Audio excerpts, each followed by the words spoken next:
ہم مایوس کیوں ہو جاتے ہیں؟ جبکہ انسان جن حالات سے تنگ آتا ہے وہی حالات خدا کی مہربانی سے اس کے حق میں ضرور بہترین ثابت ہوتے ہیں۔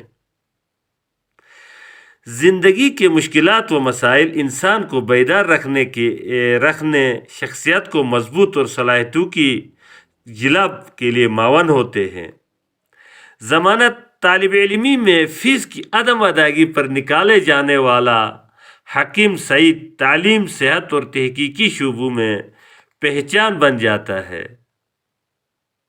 نصف عمر باقاعدہ تعلیم سے دور رہنے والا شیخ سعدی رحمۃ اللہ مختصر عرصے کی انتھک محنت سے دین و ادب کا معتبر نام کہلاتا ہے۔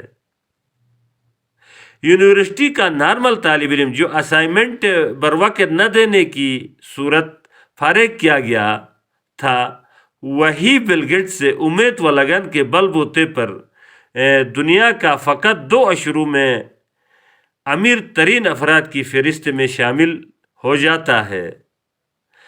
منزل کی دوری، موسم کی سختی اور راہ بھٹکنے کے باوجود سمندری سفر جاری رکھ کر امریکہ کو دریافت کرنے والا کرسٹوفر کولمبس اخبار بیچنے والا امریکی صدر بن جاتا ہے تو ہم مایوس کیوں ہو جاتے ہیں؟